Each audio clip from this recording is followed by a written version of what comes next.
Hi Hello. guys, how are you? Good. How How you are doing? you? I'm doing great. I love Nimona. I think it's a very Yay. sweet movie in a way that we kind of moved away from that kind of uh original animated Mm. sweetness Hmm. in film, Yeah. I guess as it were. So for both of you, what was it about this story in particular that made you want to be a part of Nimona?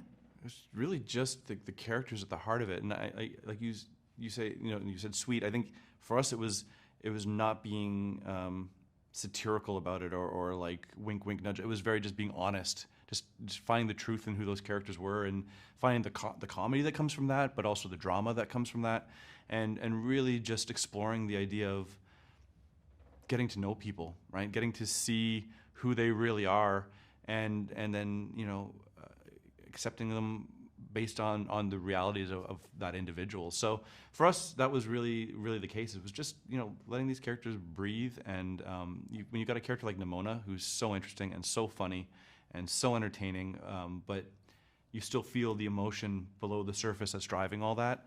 It was a joy. It was a joy to make this film. Yeah, and it did make me instantly want Nimona, a sequel with Nimona and her dads. I was like, give it to me. I will watch it 20 Yeah. times over. This I sounds like a loved letter all writing of petition to me. Let's do it. yeah, I'm pitching you Nimona and her dads. I love all the inner kind of connected relationships too with these characters. And when you are working on an animated film, how do you guys kind of balance the fantastical elements with Nimona getting to, transform to whatever kind of creature she wants with those hard-hitting moments between Ambrose and Ballister? No, I mean, listen, there's a lot of amazing stuff that was both fun and tricky to juggle in the movie, but for us, it's always what is the story we're trying to tell? And really, at its heart, we're trying to tell people just to get to know each other, right? Never mind the differences of perspective and all that. It's just like if all we want is for people to see us for who we really are.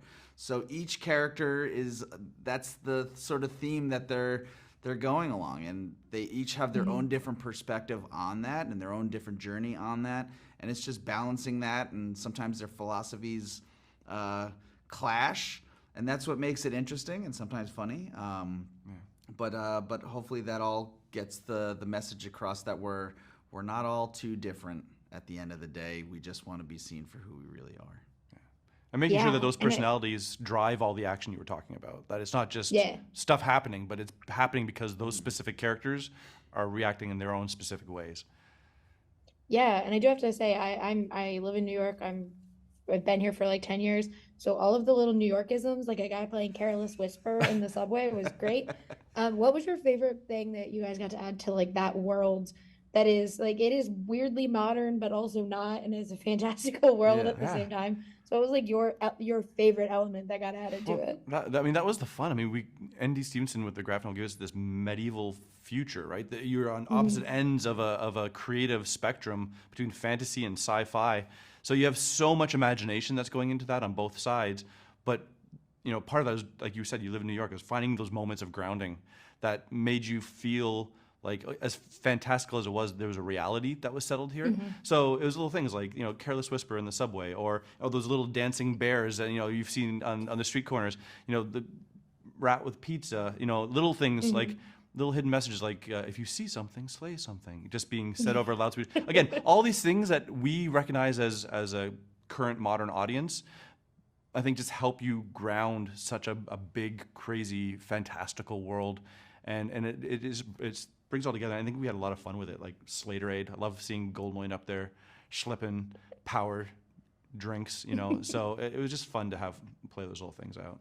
But from New York, and it definitely leans towards New York. Big fan of the city. Big fan of the Yeah. city. Yeah, yeah, yeah. Thank you guys so much for talking with me today. I really appreciate it. And I can't wait for people to get to see Nimona. Oh, Awesome. thank you. Thank you. Yeah, appreciate it. Awesome. Thank you Bye. guys. Bye.